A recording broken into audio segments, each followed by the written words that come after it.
are you guys doing today? This is Dina Wolf and Velia Person. Hi everyone. So we are here today and we're going to be learning about sadness and understanding how that whole process works, how we can adjust, and how we can really work on helping our bodies to not feel so sad. And what would you like to add? Anything? I'm just excited to be talking about this topic. It's very near and dear to my heart, and our passion is to educate you on what it is, what you can do to make sure that you're not falling victim to something like depression. Yeah. So education is key. That's what we're here to do today for you. Hey Heidi. Hi Michelle. How are you guys doing? So, as you probably know, and one of the reasons that you're on here today is many people, especially Americans, suffer from things like sadness and depression and anxiety.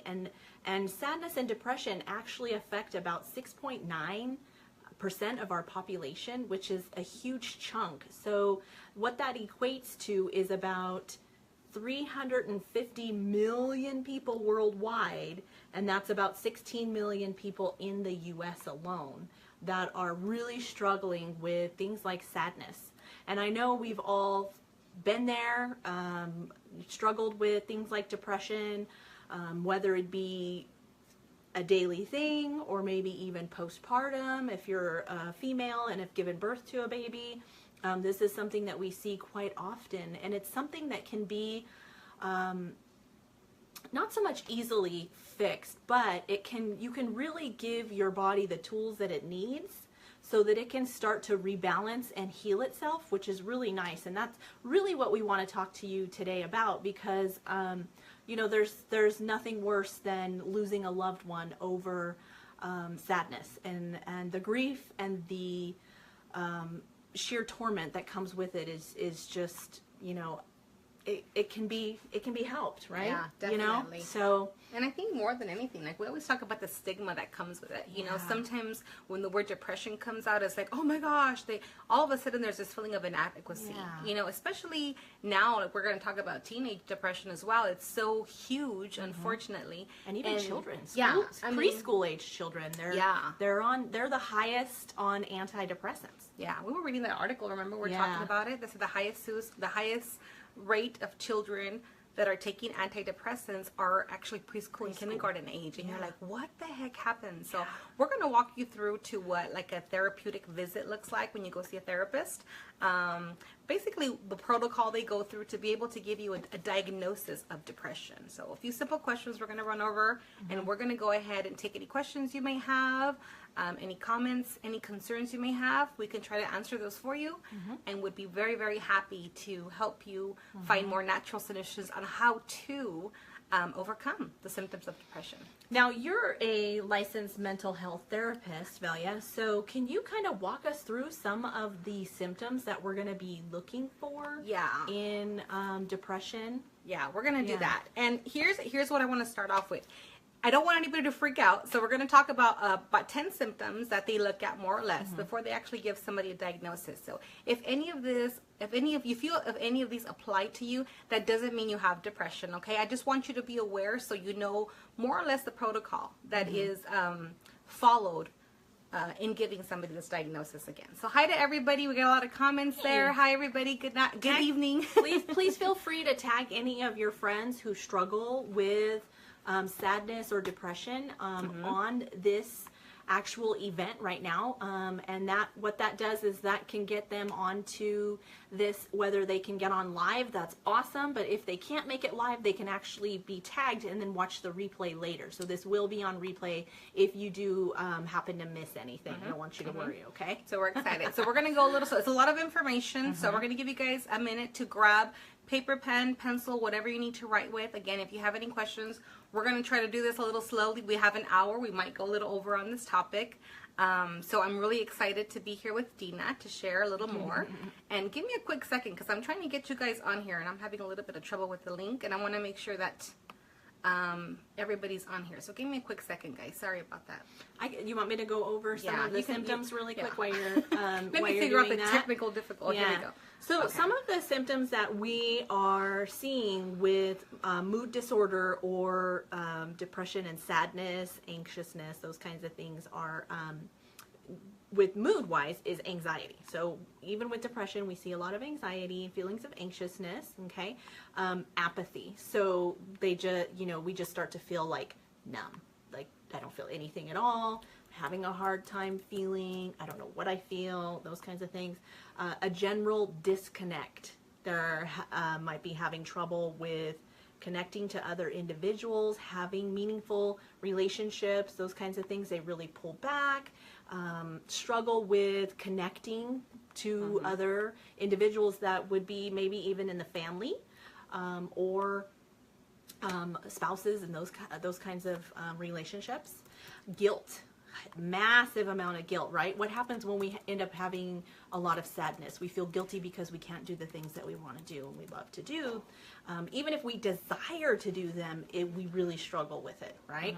Hopelessness. That's a really, really big one where you are apathetic. You then feel guilty and then you feel hopeless on top of it, loss of interest, loss of pleasure with activities. Like you just can't find yourself finding, having that meaning in doing the things that you like to do.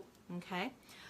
Mood swings, lots of mood swings, sadness, and then sometimes really irritable, sleep-wise, they can, we sometimes get like too much sleep or not, we just don't sleep at all, right? Right. And whole body-wise, we feel like hunger or loss of hunger. So I know like when I tend to be a little bit depressed or really stressed, I just don't eat at all. And I can feel it in my stomach, and it's almost like I have a sour stomach with it. So they'll feel like that sometimes, as well as fatigued and restless. Behavior-wise, a lot of agitation, and then excessive crying, just can't stop crying, and then irritability or social isolation come with that as well. And then cognitive-wise, we have sometimes a lack of concentration. I know I've suffered from massive brain fog before, and so you just have this inability to concentrate because you're so overwhelmed with all the emotions that come with depression. And like slowness in activity, very difficult to engage in other activities. You just don't desire to do anything, right? And then we say like loss of zest for life, and I don't know if you want to elaborate on that just a little bit. Yeah. Being a mental health therapist, there's some verbiage that you probably want to use, right? And it's a good overview. Like this is awesome because we're going to be touching on points, and some may be repeated, just to give you guys a little more of an understanding. And it's a lot of information, so stay with us. Hi everybody again. We have a few people jumping on. So when a client does come in and they're saying, there are some symptoms of depression, can you please confirm? Whenever somebody comes in, we do go over a lot of what they're experiencing, especially those people that have the concerns in bringing their younger kids. But the list is the same for everybody. We always want to know where they're at in their mental state as far as their zest for life. Like, do they feel so depressed that they just don't want to live anymore? And that's a question we ask. Is there at risk? Are they at risk of hurting themselves? Don't be afraid to ask. Don't be afraid to ask. And sometimes we may think, a lot of us can be in denial and think it's not that serious. And here's one of the biggest things that really irks me, Dina, and I've shared with you before, that a lot of people who have never even been with somebody who has had some form of depression or just doesn't understand it for whatever reason, they can easily say, it's all in their head. Why don't they just snap out of it, And it's very easy for somebody to say that. But there's more to it than just somebody saying they're sad or they're thinking they're sad. There's a lot of chemical imbalances that are happening in the brain. It does not matter, who you are, how you were raised, or whatever. It just happens, And I know for myself a few years ago, going to church and trying to live by God's law and doing all this stuff, like, I remember somebody saying, well, how can anybody have depression if you have Jesus? You know, that was huge, you know? Yeah. And I suffered from depression for quite some time as well. And I felt really inadequate. Oh my gosh, I'm not a good Christian. I don't have enough faith. So all that stuff was even worse. Stigma. Yeah, it was just messing with you. Yeah. So I said, I better not tell anybody. They're going to think I don't have, you know, enough faith. Then you start learning that it's not a matter of your faith or anything like that. There's certain things that are happening in your brain that unless you understand, you can't combat. So our job today is to give you a little more information, and if you see anybody who has these symptoms that are open to help, please make sure you reach out to the appropriate people and get them that help. So first, our mission is to kind of squash the stigma, but before that, we're going to make sure, like Dina already went through some statistics, and the percentage is super high in people, and social media right now has a lot to do with what's going on. So we shared earlier that sometimes everybody's posting all their happy stuff on social media, right? Nobody puts horrible pictures or where they're having fights or whatever. So somebody who has that chemical imbalance and maybe isn't as strong as other people, or is just going through an emotional motion, you know, as we can say, it's very easy for somebody to say, you know, my life isn't this great. Why are they so happy? What's wrong with me? What about me? And when Dina talked about the guilt, a lot of people who do have depression, and I don't want to generalize them, we're just going by the statistics and just based on experience and things of that nature, they always think something's wrong with them. And if they're depressed, what's wrong with me? Why can't I fix it? Why can't I be a better wife? Why can't I be a better daughter? And then all of a sudden you're attacking yourself. A lot of negative self-talk. The negative self-talk comes in. So a bunch of things happen. The great thing is that we have an alternative to what they normally prescribe, which are antidepressants, you know. And if you read the little insert inside the antidepressant, the second most common side effect is may increase suicidal thoughts. So that creeps me out, you know? So when I see a client and I have to diagnose them with something, I'm like, it's always creepy because I feel convicted. But I'm always talking to the parent or talking to the client, and are you open to a more holistic approach before we do this? And I never say don't take them or wean off of them. I never say that. I said educate yourself on what you're consuming, what you may be experiencing, because we have somebody who could be total high going, happy, whatever, falls into this depression, takes the meds, and gets even worse, okay? We have some that stabilize, so everybody's different. Our job is to educate you a little bit more so you can make the decisions, okay? So we have a couple of questions, I think, going right here. Give me a quick second. Yeah, it looks like Brandy lost a friend today, 30-year plus friend, yesterday. And she hasn't been able to function, and God told me this afternoon that I'm sad and grieving, which brings up another grief. Also losing my home, things, flooding, sadness is a good topic to teach upon. A lot of people suffer with sadness. Thank you. I hope it starts working. Love you. We're going to be talking about the 5 stages of grief. So stay tuned. A lot to cover today. And thank you, Brandy, for posting that. Because when you're grieving or you think of a loss, it's not always death. It could be a loss of a relationship. It could be a loss of a job. It could be a loss of whatever status. Yeah, I mean, she just lost her home. And she's been going through a lot of stuff too. And it just seems like it's always one thing after another. And sometimes you feel like you just can't handle it anymore. You almost feel like you're buried. Yeah. You know, and you're buried alive. You're in this box with little oxygen. And that's kind of the feeling that you get when you just are suffering from so much overwhelm as well. We get into financial situations and we don't know how to get ourselves out. That can cause a depression as well, because we don't see a light at the end of the tunnel. We don't see how or fathom how we can get past these certain obstacles that are in our way. We maybe struggle with a kid and you know, start self-reflecting and think, what did I do, you know, and you go past and you reflect upon yourself and you look at yourself and you become the guilty party, you know, like she's saying. So it's really a lot of things like that we don't realize are tied to this actual feeling. Okay. So I really want you to, you know, look inside yourself. All of us have suffered from this at one point or another. I know I was having like almost like this mental downslide at one point. It was a few years ago, and I just remember telling my husband, I just need to go somewhere where it's warm, where there's a lot of light, you know. And so our thing too is to bury ourselves in a dark room, right? And that's what you know, misery loves company kind of a deal, where you know you just want to seclude yourself and move away from every outside source of energy, and that's very, very bad as well. That's not a good thing to do, because you need the light. The light is what fights depression, and Jesus is light, and so we do need to seek him first, and then we also have some other tools for you. So definitely, super excited about this. As she mentioned, everybody's gone through a period of depression. Whether or not you stay there is a different story. We have some people that can suffer a loss or suffer some type of, or grieve, and then they bounce back up again, and that's great, and that's awesome. Now, somebody who can do that isn't better than somebody who stays there. They're lacking something in their life, whether a chemical, like mindset is huge. We have people who have had, they're diagnosed with depression, right? And they're like, oh great, I have depression, and they wear it like a crown, or they wear it like a tattoo, and that's it. Oh, I have depression, and then they just tap out. And it just depends on how it's presented to them. If they tell me you have depression, somebody can think it's a tattoo and it never comes off. So our job, again, is to let you know that yes, it's real. Yes, it exists. Yes, it's not just a crazy mind game. We strongly believe that the enemy has a stronghold on those people as well.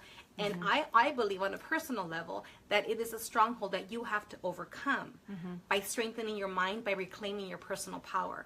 And that's what my job is to help you understand that, yes, this is a setback, but you have all the power in the world to make sure that you get your sanity back, that you get your life back, that you don't lose your drive or your motivation for life, because there's much to do out there. But I want to speak more to those people who have somebody who is suffering from depression, because sometimes we want to help so bad and we just don't know what to do. We just don't know what to do. So we're going to talk a little more about that as well. It's like, I don't want to be all over the place. So we're going to try to get back on track, but that's kind of like a summary of what we're going to cover. So we're really excited you're here today. Please tag your friends, let them know that we're here. We want to ask, if you have any questions, please ask. And I'll be keeping an eye on the thread while we kind of just jump back and forth and answer any of those questions. So depression is very common, but there are some symptoms that signal, that we see it coming. Okay, so you need to know what those signals are, which we went over. If you've just jumped on, watch this once it's done, and you'll get a list of those symptoms so you can keep track and know what to look for if your friend starts pulling away or having some of these symptoms. Okay, and those that you love, because there's nothing worse than having that guilt of possibly, oh my goodness, I shoulda, coulda, woulda, Right. And so you can be looking for these symptoms and call out your friend, say, hey, are you feeling like you're going to harm yourself? Do you have a plan? And if they have a plan, they're more likely going to do it. I mean, that's what we were taught in nursing school. That's what you've taught, and they've taught them in mental health as well. So don't be afraid to ask. And if they have a plan, call in the National Guard or whatever you got to do, right? And it's funny. It's funny, like we're laughing but it's a very serious topic for us. It's just, I know there's a way to overcome it, so I'm excited to share. So we're gonna do a lot of back and forth again. But again, if you do have a friend who you feel is showing signs, we'll talk about different ways, because, hey, are you depressed? And some people don't even know they are. They just start thinking, what's wrong with me? Why do I feel this? Why am I lacking motivation? And she went over a few of them. But things like lacking motivation, when you see all of a sudden they're just kind of withdrawn and not doing what they normally do, keep an eye. Be very cautious about what they're doing, how they're changing, how they're kind of hiding, and not really being as outgoing as they used to be. Right? If they're having a hard time making decisions, like I have a friend who never knows where to go eat. That's not the same kind of decision, but things of that nature, right? Where they start getting confused, and you're like, wait a minute, that didn't trouble them before. Or even staying on one item, just kind of like obsessively stuck on one item over and over and over again. That's also can be, kind of related as well. Right. And we can talk about things like low self-esteem. And what's interesting is that it's not like it's going to be evident right away. You're going to see that it's kind of small things together. So you have to really pay attention. And, having low self-esteem and having room for improvement mentality are two totally different things. So pay attention to when they start feeling like their life isn't really mattering as much. It doesn't matter as much. Or again, they just have a lower esteem than they did previously. Now, and also too, if you have teenage girls and you're witnessing them having some changes in their menstrual cycle, this is another symptom that we see very often with women, and then also teenagers. Now, they're their cycles tend to be a little bit wonky sometimes anyway. So if you're noticing that it's getting even more wonky or stopping all of a sudden, this is something to look for as well, because there's a lot of hormone imbalance that is associated. So we want you to be able to kind of keep an eye on that and be looking for that as well. And that's what's so interesting. Like we talk about all the time, how the mind is so powerful. It is. If you're feeling sad, it all starts right here, right? And it starts trickling down, and your body starts having symptoms. So the menstrual cycle she covered. Things like sometimes they won't even get a period. You know what I mean? So little things like that, it starts up here, but then the body starts reacting to it. So pay attention to those symptoms as well. And you know what? A lot of times they get very irritable. People who are suffering from depression or showing signs of depression, they get very irritable. They're very short. They're very like, leave me alone. I don't care. And they kind of get moody. And sometimes they say it and it comes out of nowhere, and you're like, what? Where did they come from? So again, another symptom to pay attention to for sure. You talked about anxiousness as well. We talked about that. Now, fortunately, we have some really awesome natural solutions for you and for your loved ones that are suffering from sadness and from issues like anxiousness, irritability, wonky menstrual cycles, all the things that we basically covered, right? Now, I do want to start with what I think is the most effective way to help balance, and that's going to be using essential oils. Now, the nice thing is in clinical trials, they've actually proven that essential oils work on the limbic brain and they help to elevate mood. Okay, so you may be wondering, like, how do these oils work, right? Well, because the smells are actually carried from your olfactory receptors in your nose to your brain, and if you were to cut your brain into fours, right smack dab in the middle is what you call the limbic brain, and the limbic brain evaluates the sensory stimuli, registering pleasure, pain, danger, and safety. Okay, its job is to keep you from harm. All right, so then this creates and ultimately directs our emotional response, okay? And then that leads to feelings of fear, anger, depression, and then also attraction. Right. So if we could smell something and it change the record that's playing in there that says depressed, depressed, depressed to happy, happy, happy, wouldn't that be beneficial for everybody? That'd be pretty awesome, right? Right. Yeah. And those of you who couldn't relate, like, think of something that you smell that reminds you of something or someone. Like, we have a lot of people that say, oh my gosh, that smells like my grandmother or whatever. Yeah. And it takes you back because the brain remembers. The brain has that capacity. It's like linked to a memory. Yeah. So it's so awesome, you know? Yep. Oh, I hate. So I want to talk to you about what I believe and what I have found to actually be the best way to combat the sadness. And before even smelling an essential oil, I like to support the body where it needs. Because like she mentioned, there's a chemical component that is very much at play when we have things like sadness, anxiousness, irritability, those types of things, changes in our hormones, which cause changes in our menstrual cycle. And what we should be doing is supplying our body with the basic nutrients for living, right? Does that make sense? Makes sense, right? So if you supply your body with the tools that it needs, like enough vitamins and minerals, right? So we have your microplex, which is all the vitamins and minerals that your body needs. Let me grab those real quick. All right, so that's going to be your microplex, and then your alpha CRS is going to have all the stuff that eats up the free radicals, slows down the aging process for you, and helps to give you more energy boost. So a lot of us with the depression, we don't have the energy to do anything, right? We lack the ability to even get excited about going somewhere that's exciting, you know? So why not have that excitement? And you're going to get some of that with the alpha CRS because it's helping to boost your energy level. And here's something, because I want to touch on that. What's really interesting is somebody who has severe depression doesn't have the energy to hurt themselves. But when you get on a stimulant or an antidepressant per se, because it depends on your body whether it's a stimulant or not, a lot of the recorded suicide rates are those that were taking the prescribed medication. So again, somebody who has the depression sometimes doesn't have the energy to get out of bed.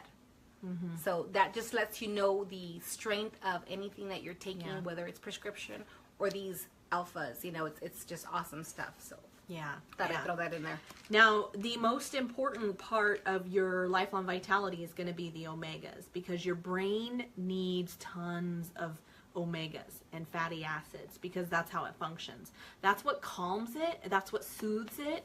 And then also too, we also need to make sure that our gut is doing what it needs to be doing, that we have the right ecosystem that's in our gut. So we're taking PB Assist, because PB Assist is directly related to our mood. Okay. So in addition to your lifelong vitality and your vitamin supplements from doTERRA, you're actually taking PB Assist a couple times a day, especially if you're depressed, all right? The nice thing about your omegas, they have the 369 fatty acids. It does come in vegan form, so if you're vegan, it is in a land animal-free product, okay? So land source. And the nice thing is it has 9 essential oils in here, one of them being frankincense, which frankincense is so powerful on the mood, okay? Making you feel more energetic and lively and giving you that mood boost that you're looking for, right? So this lifelong vitality is going to be the best thing that you do for yourself to get out of a depressive state, okay? Right. And frankincense, as you mentioned many times before, it goes through the blood-borne barrier.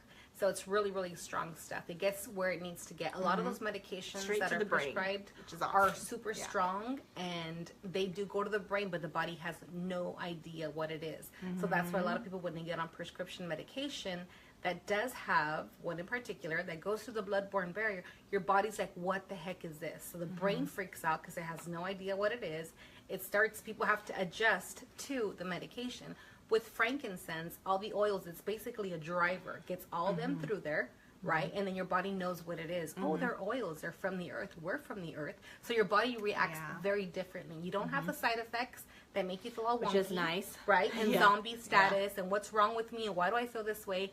And then, which in turn adds to the whole what's wrong with me and the whole guilt and everything. It's kind of just a vicious cycle. So really, really good to be aware of. If you have any friends that are going through that cycle, be aware of you know what the process is. Yeah, very important. And we have had several amazing testimonials with the lifelong vitality, and I do want to share that it does come with a 30-day money-back guarantee. If you're not fully satisfied with how it's working for you, you can get your money back from doTERRA, which is awesome. So I mean, no risk, right? Isn't that nice? And it does have the size of the capsules there, so you're not taking these big old huge horse pill, fish oils. Okay, it does have a side effect for sure. It does have a very good side effect, is that your body starts functioning better. I shared my testimony with the lifelong vitality where I was feeling just really strange, tried a bunch of stuff, whatever wasn't working, and all of a sudden it's like I was functioning better. Like no matter what came my way, I just felt like I was equipped to handle it. Whereas before, I was lacking in that area. I felt like I wasn't equipped, so it messed with my brain in a good way. You're okay, then you're fine. You can handle it. No, you're not going to freak out about that. Yeah, that's going to happen, but you're not going to die. You're okay. And I couldn't explain it. And I'm like, within 2 weeks, I'm taking these vitamins, and I'm like, what is happening to me, right? What's amazing is I had people around me that picked up on it before I did. Interesting. Isn't that awesome? Yeah, because sometimes we don't realize that the symptoms are gone.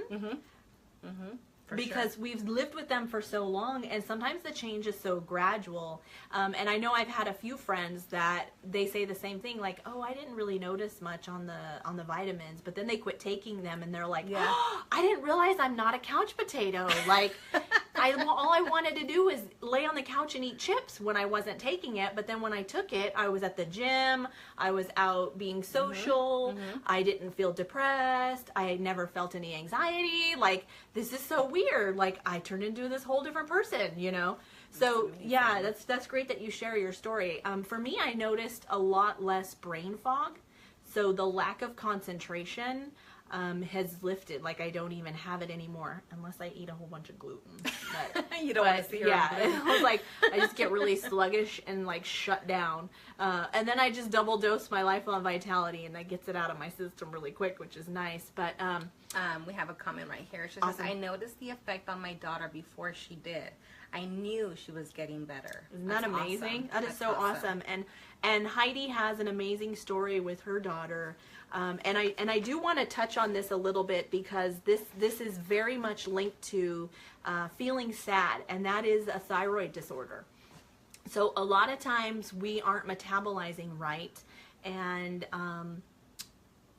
healthcare professionals are taught to look at certain labs like the TSH level and our T3, T4. Sometimes they'll look at that, not always. But that's kind of like looking at your car and then looking in the gas tank to see how fast you're going. That's really not a good indicator, right? So what would be a good indicator to determine how fast you're metabolizing? And what that is actually your body temperature. Yeah. And so you can tell if you have a sluggish thyroid by checking your body temperature 3 times a day for a good 3 to 4 days. And so that's what we did with Heidi's daughter, and we noticed that her temperature was off balance. She did confirm with her healthcare professional that her thyroid was off balance, and they did want to ablate her thyroid. And she's so young. Basically what they do is they kill off the thyroid tissue. Okay. So then you have no thyroid function whatsoever. And so that's one of the treatments for it, which you never feel the same. Mm-hmm. You battle things like depression and anxiousness and weight gain and stuff like that your whole life. And so I was like, can we try something natural? And I'm so elated that Heidi was open to this, and she wants the best for her daughter, which is phenomenal, And that's all we want for our children, right? We want the best for them. And so within a couple of weeks, we got her feeling better, and determined what foods, weren't good with her, using the Zyto, which is really an awesome tool to determine exactly what's going on. We noticed that her thyroid was off. Her thyroid hormones were off balance as well. And so this does play a huge role in depression and anxiousness. And I do invite you to take your temperature. Doesn't matter what time of day. You want to get an old school thermometer with the metal tip, non-mercury. Okay, you can get them at CVS, Rite Aid, Walgreens, and take your temperature under your tongue 3 times a day. Doesn't matter what time of day. Record it on a paper. If you need a paper, I have a little paper for you to jot it down and graph it. If it falls under 98.6, there is an issue. Okay. At any time. So you might be 98.6 at noon, and then you drop down to 97 at 6 p.m. or after you eat, and then you'll notice, like, I feel a little sluggish and depressed and I can't think right, So I do invite you, if you are suffering from depression, to check your thyroid in that manner. Yeah. Okay. It's so exciting. For me, it's so exciting. I'm just in awe of, everything we've been learning from Dina and from just research, and you're like, man, all this, and there's a whole other world, there's a whole other way to take care of. Like, they wanted to just chop off the thyroid, like, here, you don't need it, it's causing you trouble. And that could have caused a whole bunch of other issues, but because somebody took initiative and said, you know what, there has to be a better way, let me try it. And you have the ability to go out there and share with those people that there is an alternative route. And had that person never known, they would have just done that, and then you could never fix it again. Because it's like any part of the body, you take a piece out, the body's like, it feels like it's missing it all the time. And you talk about that all the time. I'm all about keeping all the parts God gave me. I'm dying with all of them in, okay? That's my thing. I'm like, ain't nobody cutting me up. And it's because you start becoming a little more educated on the alternatives, So think about it. A thyroid that just is sluggish or not functioning, all of a sudden it's messing with your brain. Your brain controls everything. So if you can take it in with a few oils, right, and some healthy regimens that she can share with you later, you start making it work again, and your body starts functioning. Yeah. And who does not want their body to function? Yeah. Hello. And it's up to you. I mean, you have the ability to do whatever it is that you desire to your body. You are ultimately the one that's in control of it. We're just merely giving you suggestions and alternative ways to combat some of these issues. And it looks like we had a comment from Diane. She says, I had that done to my thyroid decades before I knew about essential oils. She has a constant battle to balance her thyroid. Oils have been helping her, but she still feels like it's out of whack. Yeah, and that's the biggest struggle. I worked as a nurse, and I'd have patients get their thyroid taken out and immediately couldn't get their calcium under control. They'd feel the effects of electrolyte imbalance all within a couple of days of having the thyroid either ablated or removed. And I just looked at that, and I'm like, not for me, not going to happen. I don't care what I got to do to this thing, but it's getting some... some blessing, feel it. Pray over your oils. Pray over your oils and roll them on. Anoint with oil and receive healing, right? Just like the Bible says. Yep. And some of us, like Diane, she shared, her thyroid has, she took care of it a while back. We do what we know to do. So there's a lot of people that feel very guilty about, oh my gosh, I put her on antidepressant. It doesn't matter what you did before. Now that you're educated, what can you do now? You can't beat yourself about what you didn't do before. You didn't have the knowledge. So now you're accountable to spread it, right? Now you got to go share with everybody else about the alternative things that they can do, right? To educate themselves and taking better care of your health. Yeah. That's super important. And if your testimony helps one other person, that's amazing, right? Yep. Yeah. One person, that's all it takes, you guys. One person. So now I wanted to share this really cool tool. This is called a diffuser, and the nice thing is it has a chamber inside, and you fill up the chamber. You can kind of see a little bit of water floating around in there. So you fill the chamber up to about here with water, and then what you do is you take your essential oils and you drop a few drops in there, and you can make all kinds of different combinations of essential oils.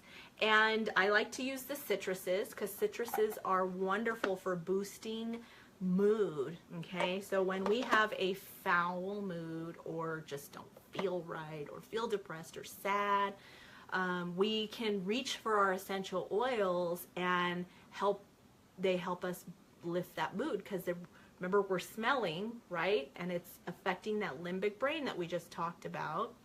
And therefore we're getting that boosted mood. And I know Heidi, this is one of the things that she used. She put a diffuser in her daughter's room and diffused like crazy, and a couple of weeks later she noticed the big difference before her daughter even noticed. So awesome. Sometimes the person themselves may not notice the difference because it's subtle, but the people around them probably do. Like, hey, she's coming out of her room a little bit more. Hey, she's being a little bit more social. Hey, he's talking to his friends on the phone, so you'll look for those cues. Even if they say, I don't feel any different, so be on the lookout for those. And so much research has been done on the effects of oils, like going, okay, how is it going to help your mood? Yes. Physically, mentally, emotionally, even spiritually now, right? There's a lot of books that talk about the oils and the emotions. This is one right here. Super. We'll give you some more information at the comments about this book, but it talks about the oils and what they do for different moods, and it recommends different oils for that. Dina's going to go over a couple more oils that you can use. Yes. So our basic emotions actually have a play on our hormone balance as well, and those are in direct response to those smells that we talked about. And this makes sense, very powerful in our day-to-day living and our lives, because they are actually a direct pathway from our memory and emotions, like we talked about. Okay, and so this is why they can help us fight the depression and anxiety feelings. Okay, and so we're going to go through some of the top essential oils that help to balance our mood. So one of them is going to be bergamot. Okay, and Velia is going to tell you a little bit about bergamot and what it's good for. Okay, so it's neat because I don't even know about this oil. I'm like, it does. I love the citrusy smell, so bergamot's lovely. It does help you to stimulate whatever area is I call it whatever's weak, right? Yeah. So if there's a weak muscle in your brain, the oil comes along and strengthens that area. So then whatever went dormant for a while, for that moment of depression, it wakes it up. Come on, get up. You can do this. You can do it. And then it starts stimulating that part to uplift your mood. And it's really exciting the way it works. Again, it's natural, right? Your body recognizes it, and it knows it's a helper, right? So it starts functioning a lot better in that way. So it's Yeah. really good for helping you feel, or creates more positive feelings of joy. It freshens your thought process, really, and energizes you more to do the things that you didn't have strength to do before. So this oil is super exciting. It also helps with the circulation process in the blood flow. It's very important that we get all the blood flowing where it needs to. Many people don't think that the lack of circulation, it actually contributes to depression. So there's one thing. Because how's your nutrients going to get to where it needs to go when your blood is sluggish? And then also too, diabetes comes into play too when we have the thicker blood. Instead of our blood being like the consistency of water, with diabetes it tends to be like syrup. Right. So things get sticky. Right. They had a study back in like 2011 in Thailand where they put the bergamot in rats, and it actually did help, and good thing nobody was hurt, right? Because it's oils, it's good. But it actually lowered their anxiety. So their anxiousness, whatever, of course, they tried it on them. So hello. Yeah. Also good for anxiety. And here's the sad part, that depression and anxiety kind of go hand in hand. If you have a depression diagnosis, more than likely you have a code or diagnosis in anxiety, which is a huge thing as well. Different types of anxiety. So if you can get one that combats both depression and anxiety, you got a 2-for-1. That's the oil to go to for sure. Now, I don't know if you know or not, but if you mix, like I said, there's a lot of different combos that we're going to give you. So bergamot and lavender, they did another little study on this, and they noticed that the blend actually helped with depression. But they also, when they mixed the oils together, they noticed that the blood pressure went down, pulse rates were better, breathing rates were better, and then also skin temperature was better. So not only was that helping with the depression, but it was also helping with the thyroid, which has a lot of control on our metabolism and how fast we live and how fast we age. So isn't that amazing? Like, I thought that was really interesting. So not only do they smell good, right, and they smell great together. I don't know if you've put these in, and this right here is your combo. You put those couple drops of each in the diffuser and diffuse that throughout the day, and that just helps to create like that relaxation, the vigor, calmness, attentiveness, mood alertness, as well as the odor is amazing, right? The aroma and some people behavioral changes they're seeing, right? Yeah. Some people ask, well, if you diffuse lavender, won't it make you sleepy? It's like, no, sometimes we're lacking that chemical, and the lavender comes along and uplifts it. So it's not really a downer, or it just puts you in a relaxed state. But the bergamot and lavender together, great combination. Oh, it's an amazing combination together. And I actually, if you're someone who is really struggling with depression, I suggest using your lavender internal as well. The reason is we get about 95% of our neurotransmitters from our intestinal lining. And lavender is one of those ones that helps to promote nice levels of serotonin, and serotonins are a happy feel-good neurotransmitter, like less pain, I sleep better, I'm more enjoying life, that kind of neurotransmitter. And so if we can get more of that out of our intestinal walls, right, we're sitting pretty, right? Yeah, that's scary to find out that a lot of your emotional state has to do with the gut health. Yeah. And a lot of us didn't know that, but once your gut gets healthy, chances are your mind starts getting healthier as well. Not chances are, it does. Now, we did touch a little bit on lavender, so we're going to talk about lavender and its benefits a little bit. So they actually did a study at the International Journal of Psychiatric and Clinical Practice that reported that 80 milligram capsules of lavender, essential oil, helped to alleviate anxiousness and depression and feelings, So the study actually showed that there was no adverse side effects. So that sure beats a lot of that other stuff that's out there, right? From using the lavender for the anxiousness and depression. And so this is great news because we know that synthetics can actually often cause many negative side effects. And I don't know if you know this or not, but psychotropic drugs are actually one of the most leading top causes of Alzheimer's and dementia. So what are psychotropic drugs are going to be your antidepressants. So things that help you sleep, and things that help you are supposed to help your mood.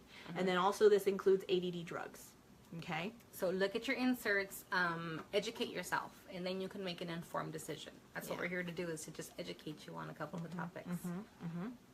So they also did a study at a women's, like a clinical trial for women, and they took 28 women that were at high risk for postpartum depression. And they found that diffusing lavender in their home, they had a significant reduction in the postnatal depression, and it reduced the amount of anxiousness that these women were actually feeling during their pregnancy, which is really nice. So it was a 4-week treatment plan of aromatherapy in the study that they did. So that's awesome. Yeah, it's because amazing. Not only through your pregnancy, is after your pregnancy. Yes. Because postpartum depression is huge. It is huge. And I'll tell you, the number one reason why is because the baby eats up all of our omegas and we don't have any left for us. And that's the number one way. Like this, I did a whole bunch of research when I was pregnant with my last one, and I took a lot of omegas. And so I found that not only did it make her really smart, because it does improve the overall brain function of your kid, but also too, I noticed that I didn't have any, I felt really good, like postpartum, you know, and I was like, this is really strange, you know. I feel like I could like go back to work, like I'm so good, you know. And the reason was I ate a ton of eggs that had the added omegas in them. Yeah. And then I took a whole bunch of fish oil with her. And so this is absolutely amazing. And the nice thing is you had 9 oils in here. I didn't have oils in mine back then. So I'm a little jealous of you ladies that get this while you're pregnant. Good to know. Yeah. Yeah. More tools for your toolbox. And they did, Stephanie Frentz has a nice book out on pregnancy. So if you are someone who is worried about that or suffered from PPD before, you know, on another pregnancy and are worried about getting it again on your next one, do the research, because she's done some studies herself and has not had one woman that was taking this get postpartum yet. So that's absolutely amazing. 30-day money back guarantee too, you know. Right. So. And it's really important to point out that depression isn't your fault. Some people really think that they did something, especially, you know, those that do suffer from postpartum depression. Like, what did I do? There's this whole guilt thing, and I can't emphasize that enough about this guilt thing, because a lot of what happens to people is it's my fault. I did something. I caused this something, and sometimes you get stuck in that cycle, and you get so stuck that you don't pull yourself out. And another thing is, when you've had depression for a long time, sometimes help comes to you, but you've had it for so long that it's comfortable. Like I tell people all the time with mindset when we're teaching about that, like you can't control the negative thoughts that come into your head, but you can control how long you allow them to stay there. So if you have negative thoughts coming, you need to shoo them away. You need to combat them with positive things all the time. So a lot of what we teach here is oils and the supplements, and that's great, but you need to help them along as well. Positive words of affirmation. You need to tell yourself what you want to live for. What kind of quality of life do you want to have? What do you want to, you know, overcome? How do you want to show yourself to the world, you know? But more importantly, how do you want to live your life? Do you want to live it to the fullest, a good quality of life, or do you want to stay there and just be defeated? You know, once you're educated on the topic, it's entirely up to you what you do with that information.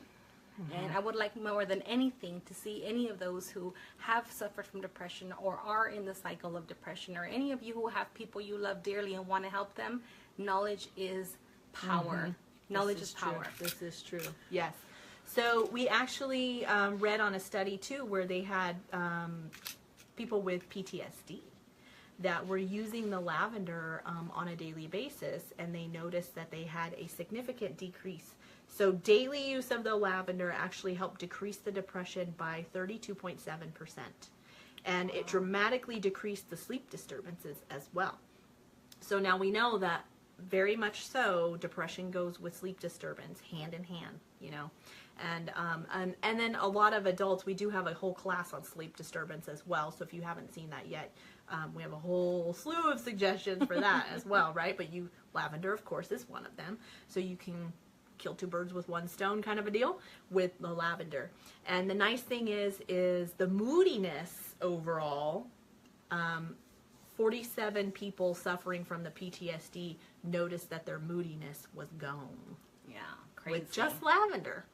Isn't that amazing? They're just diffusing lavender. That's it. Crazy. Now, now we know a lot of times we do have the issue with the sleep, like we mentioned. So taking your diffuser, okay, and putting about 5 drops of lavender in there and diffusing that next to the bedside while you're sleeping is a great way to help improve your overall sleep status, right? Stuff. And try it. You have nothing to lose. If you don't have a diffuser, do not fear. Where can you put it? Oh, everywhere and anywhere. Yeah, right? Under your feet, behind your neck, on your tummy, you name it. Some people like the smell of lavender, some people don't. Do not let that keep you from rubbing it on to wherever you need to rub it on. Yeah. Now we're going to talk a little bit about Roman chamomile, because Roman chamomile is one of the best herbs for fighting stress and helping to promote relaxation as well. And this is why you see popular ingredients like candles and those kinds of things. They'll list Roman chamomile in there because it's good for the relaxation. Whether it's in tea, in a tincture, in a candle, or whatever. Okay. Now those ways can be a little bit less effective because your essential oils are 50 to 70 times more powerful than herbs. So 1 drop is plenty. However you decide to use them, and there's the 3 ways: in the diffuser, topically like she just mentioned, or internally down the hatch. Okay. Now, Roman chamomile benefits your emotions by providing you soothing qualities to help with the feelings of depression and sadness. And according to some research and alternative therapies in health medicine and pharmacocinology review, study of medication, inhaling chamomile vapors using chamomile oil is actually a recommended remedy for anxiousness and generalized depression. So, you know, it's exciting. Sometimes I just pop open my can. I mean, I got the little Roman chamomile. It's like 5 ml, and like I'm really stingy with it. Yeah. I put a drop over my heart to just kind of give me a sense of relaxation. But a lot of times I just pop off the lid, you guys, and smell it, and it does the same thing, and I don't have to wear my oil down. So it's lovely that we have that benefit. Yeah, the aroma. And exclusive to doTERRA oils, guys. Internal, topically, aromatically, whatever. We love our oils because we know we're not going to suffer any of the synthetic side effects or things of that nature, and we're going to get exactly what is promised in the oils. Exactly.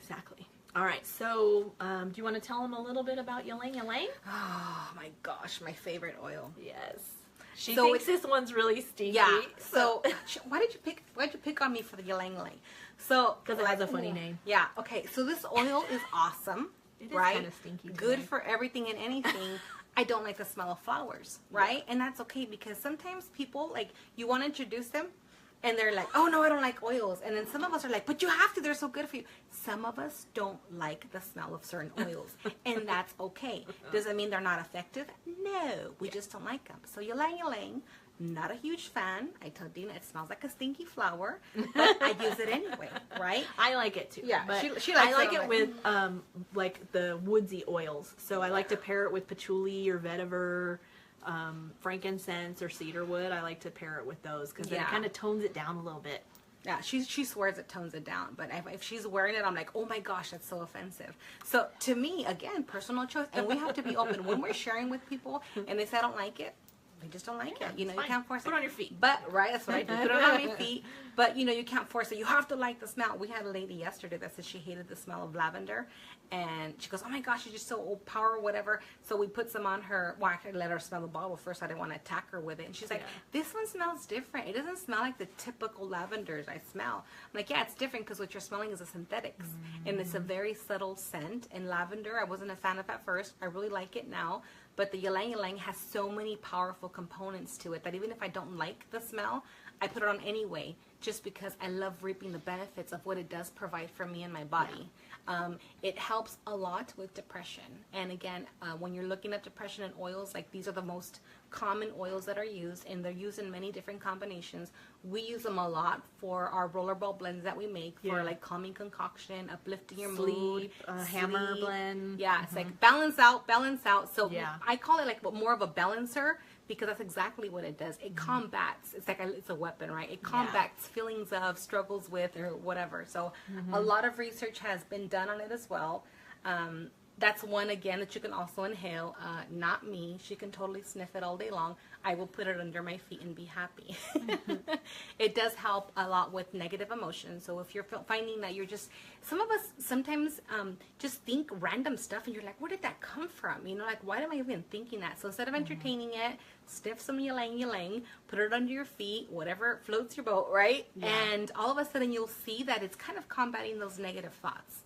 So they go hand in hand. Yeah, it has that positive effect on your mood. Definitely. And also, to someone who really struggles with the irritability, because anger kind of follows that irritability around sometimes. So that's another oil that works really good with the diffuser.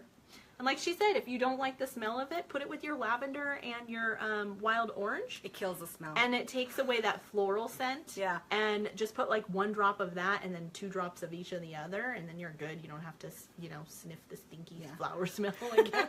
They even said that the ylang is actually effective in promoting, like, or not promoting, but when you have like these feelings of jealousy, does anybody ever feel like, oh, you're just like, oof, whatever? It actually calms that emotion as well. Awesome. So hello.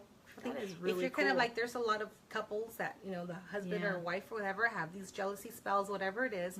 I had a friend who I just made a rollerball for. It was like ylang, whatever. I don't know what's in that stuff, but my husband's mood, he's like, don't get me wrong, he's still a jerk. She said it like that, because he's still a jerk, but there's something about him. Like, now he's a jerk and he says he's sorry, or he'll do things and he'll think about it Very before. subtle changes. Yeah, real subtle. And in a couple of days, and it's funny because That's even cool. though I'm a firm believer, there's times when people give me testimonies, I'm like, it does that, so we're always learning. Yeah, I'm always learning. And she goes, yeah, I put it on him before he goes to bed or before he goes to work or when he comes home. And I'm like, and it actually helps with hormones as well. So they're a happier couple now than before ylang, the stinky flower. Nice. So it also helps to enhance confidence too. Oh, yeah. And then self-love. Yeah, and it's so lovely. It's not just us telling you. There's been so many studies that confirm it. So it's just, our personal experiences are awesome and the things that we've witnessed. But when they're in research and they're actually proving all this stuff, we're like, yeah, it's good because they say so. Yeah, and I think in this Michael McDonald book, the ylang is the oil of the inner child. So if you have a lot of healing to do as a child, you had a rough childhood, or really struggle with like your upbringing, ylang is one of the oils that's really good for that, and it helps to address also the joylessness, the feelings of being overstressed, grief, sadness, loss, and that kind of stuff, loss of a loved one, and then disconnected from your inner child as well. So it helps to connect you back to those earlier days. So that's cool. And here's the thing we talked about earlier. Emotions aren't tattoos, you guys. Life experiences, yes, they hurt. Yes, they can be very, oh my gosh, I can't even explain it, but things that happen in our life, it's not to discount the importance of them or the fact that you're still emotional. It's not that. The thing is, I always tell people, you were in the past and things impacted you and you were hurt. Think about what you've learned from those experiences, right? And leave the weight there. Now that you have tools that you can use to help empower you to live a more productive and happy life, then thank God for those experiences, right? But you don't have to continue to take it with you. You can actually drop that weight because it's not for you to carry. And with the essential oils and the vitamins, it just makes it a little more easy to live that enhanced life that you want to live. Through prayer, through our oils, through the products that doTERRA offers us. It's just been an amazing journey for myself and for those that I've had the great privilege of watching grow. Yeah, absolutely. Another one that I wanted to share with you is frankincense. And frankincense is known to be a very good and enhancing mood lifter as well. And the nice thing about frankincense is you can pair it with any other oil. So you can take a drop and hold it to the roof of your mouth, like I put it on the thumb, hold it to the roof of the mouth for like 20 or 30 seconds. It's then able to get into the brain and do what it needs to do, which is really nice. It does pass the blood-brain barrier, and it's great for that limbic system that we talked about. But then you can also take it and put it in your diffuser, and you're adding a couple drops of frankincense, maybe a couple drops of lavender, and then a couple drops of the bergamot, wild orange, whatever it is. Any citrus is a mood lifter as well. And then you can take a look at the studies that they've done at Vanderbilt Hospital. If you go to Google and you type in Vanderbilt Hospital doTERRA essential oils, you'll find a nice study on there that they did in the emergency room where it decreased the stress level and it helped with a lot of the anxiousness and depression as well. Okay. And so Diana's asking if you can blend ylang-ylang with wild orange. Oh, absolutely. You better, because it'll get that stick. Yeah, I know. It'll smell a lot better, Diana. Yeah, you can mix in that with some frankincense as well, and then you've got like a nice powerhouse for mood lifting, which is really cool. Yeah, yeah. Diffusing is going to be your biggest asset, along with the lifelong vitality, and you can change it up, make scents that you like. I mean, you have a plethora of essential oils, and I do want to talk one more blend that is really nice from doTERRA is called Elevation, and Elevation is absolutely amazing for mood lift. So this is actually it's a joyful blend. It's made from doTERRA to be joyful, to uplift you, to help fight those feelings of sadness. And we have some other emotional essential oils that are really good for dealing with those things as well. And I love Elevation. Now, I do want to tell you that if you do diffuse Elevation, don't diffuse it after about 3 o'clock in the afternoon. It'll keep you awake because it's very stimulating to the brain. And so if you're diffusing it all day and then you go past like 2 or 3 o'clock, you're going to be like, whoa, you're just going to be laying in bed all wired. So cut it off at about 3 o'clock in the afternoon, and then switch to something like Console, which is a great blend to help with like grief. If you're someone who's suffering, from loss? Yeah, from loss. No, there was somebody that commented earlier on here. Brandy. It was Brandy. Yeah, Brandy. Yeah, I was like trying to figure out who was it. It was Brandy. So Brandy, if you're still on here, Console would be a really good blend for you to diffuse while you're going through this grieving process. Also, take the Console and put a drop on your wrist, and so then you can smell that throughout the day, and plus it's getting into your system as well. Yeah. So I know, like when my stepdad passed away, my mom was very shaken with grief. She was like in so much shock. And it was really hard for her to process everything, and she just couldn't physically calm her nerves. Her nerves felt like they were just like overstimulated. And so she used the Console blend. Another one is Geranium. Geranium's a really good one. If you don't have Console, but you have Geranium and frankincense, put those on your wrists.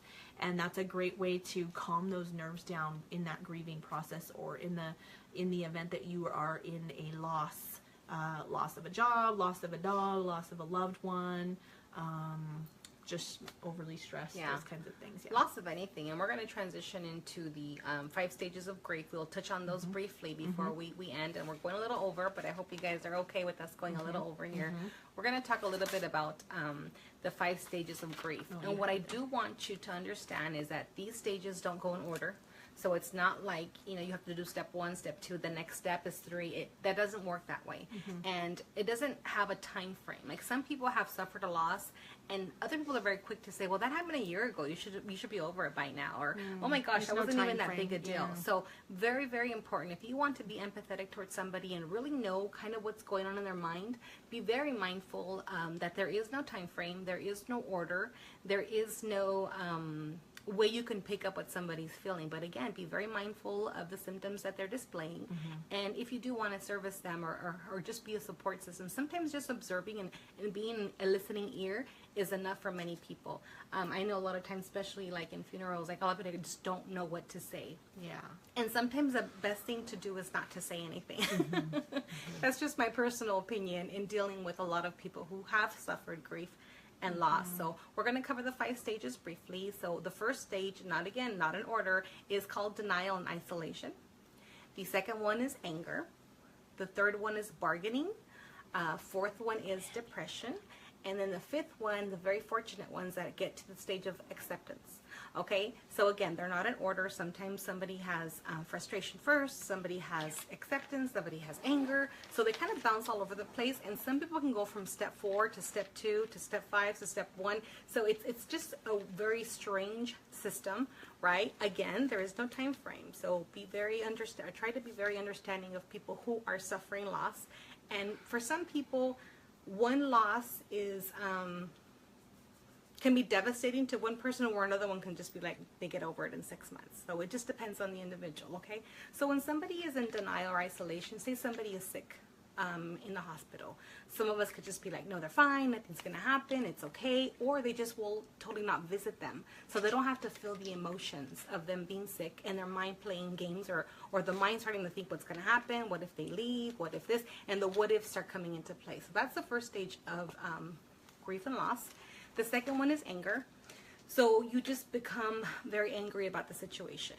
You're not giving excuses, you're just angry. And the best way to describe it is anything that comes up that reminds you of the situation, it just triggers you. You're triggered, you're angry. You could be angry with yourself, you could be angry at the person. Again, somebody who's sick, you have a really good friend, they get sick, you're angry at them.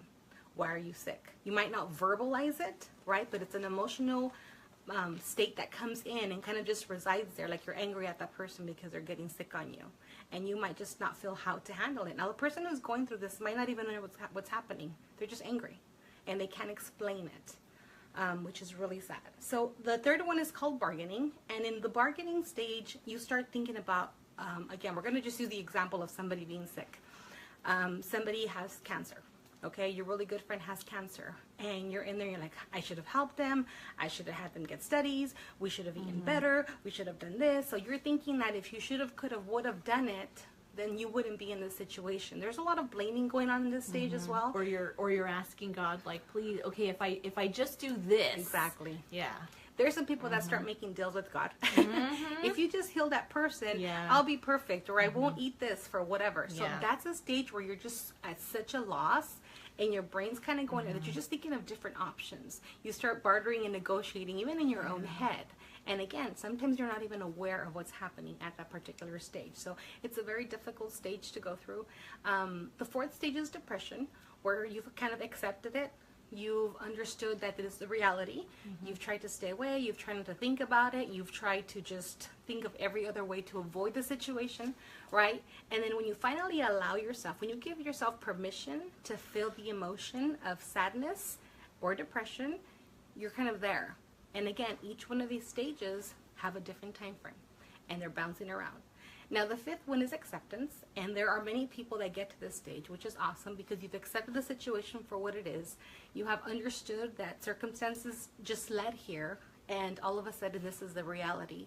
So you've begun to accept what happens. Loss of a job, loss of a parent. A lot in my profession, I deal with a lot of CPS cases, so a lot of the kids were totally everywhere with grief. You know, they were taken away from the families. They didn't understand what was going on, so they jumped around all these stages, and when they finally learn they're not going back to their families, they've accepted the situation. Or if they do go back to the family, they start accepting the fact that this kind of had to happen for things to get better. And it's just a different way I'm going to show you that, you know, the stages just go, it doesn't matter your age, your race, your experience, it doesn't matter.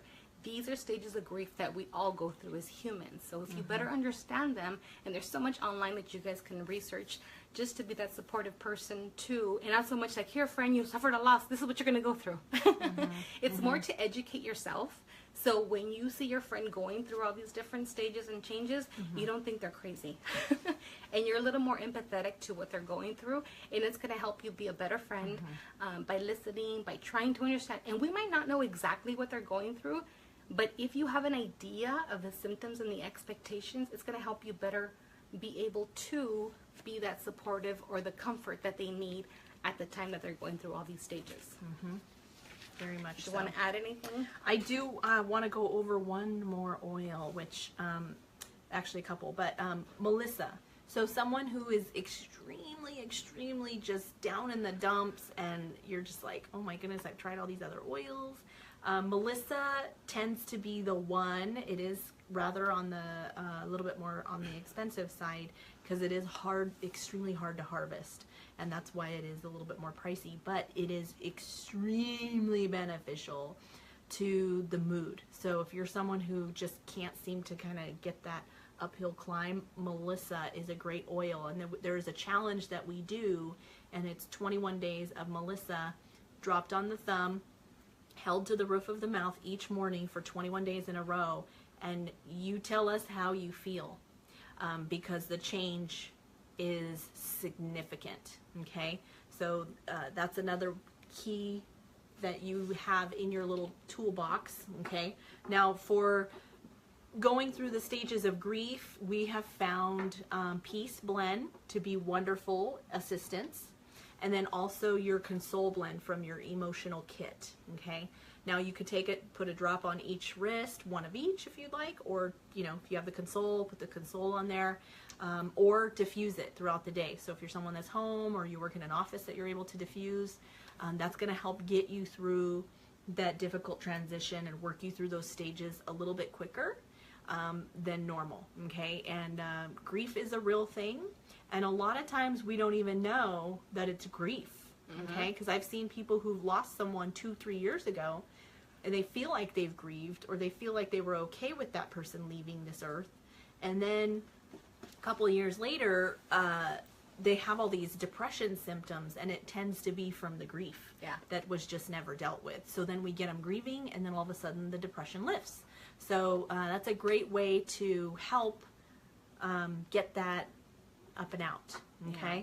A lot of times too, when you've suffered a loss, life is so busy that you don't have time to grieve, and I see that a lot with the different lifestyles. I mean, I had another boss that she actually lost her husband, and she went to work like right after, like there's so much to do, and she was just in this constant routine of getting things done that, like you said, a couple years later she just we like to keep ourselves busy. Yeah, right? keep ourselves busy. We don't have to feel. Exactly. And that's easy because sometimes it works, right? But it's a temporary fix, kind of like a Tylenol. So you have to give yourself permission to grieve. And it's not a sign of vulnerability. It's not because you're weak or you can't handle things. You're human.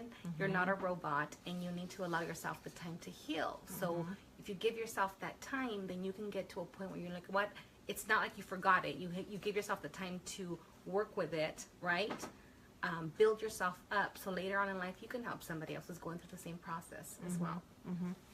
Now, for if you've resonated with some of these essential oils and you want to kind of create your own blend, I do save my empty bottles, and what I do is I will put about 10 to 15 drops of the different essential oils for mood lift in them, and then fill the rest with the fractionated coconut oil. And then when I get out of the shower, I'll kind of use this as a lotion, and what that does is then that gets into my body, and then I have that mood lift all day. So that's another way that you can utilize your essential oils on a daily basis and recycle your empty bottles, which is kind of cool, like, right? What do you do with empty bottles? Use them again.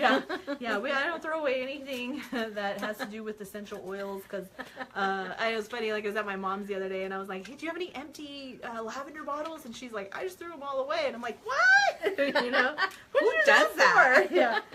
So we were like laughing. She's like, I held on to them for about 7 years and didn't do anything with them, but the one day I throw them away, I want them, Right? Isn't that how it works? So we're good. So does anybody have any questions at all? Ask away. We are here. Right. Anybody have any questions? Or anything to add that would help somebody else in their sadness? But it's been a great conversation. I love it. I mean, there's so much to share and talk about, because again, this topic is so it's crazy how many people are suffering with the symptoms. They're really plagued by it, and again, it's because they think they have to stay here. Hi, Anna. But they don't have to stay here. There is a way to get out of depression. Yeah. So we're excited that we have those tools to help you guys. But so any questions, comments, concerns? Know a few of you are watching live, but if you want to share this video, please do. It's going to be posted. You could share it. It's on a public page. You guys have our information. Friend us if you don't have our friend, if we're not friends yet, and we'll be happy to answer any other questions that you may have. Diane says she has wild orange and wintergreen blend in my happy place. That's neat. Can't understand that comment. I think it got cut off. Looks like your comment got cut off, Michelle. Yeah. This is we. This is we. This is we. So thank you for those of you that did tag a lot of friends. Awesome. We're glad you did. And I'm excited because the fact that you tagged them let me know that you're ready. So Anna, you never used oils before. We'll get together and we'll chat and get you some oils that you can try. You let me know what you need, what you'd like to use them for. We'll hook you up. Definitely, definitely. Yeah. Yes, feel free to ask any questions. If you have any, we're going to go ahead and end the live because we are over. But you can continue to ask questions. We won't be able to live answer them, but we will be able to text answer them on this thread. So please feel free to ask any questions at all that you may have, and we'll get you those answers. Yeah, and for those of you that jumped out that don't have depression, I hope you understand it a little more after this conversation, and that you'll be able to help those who are going through the symptoms. So it's been a pleasure being with you guys tonight. Thank you for investing your time in yourself and learning a little more about depression and its topics. Thanks so much, guys. Have a great night.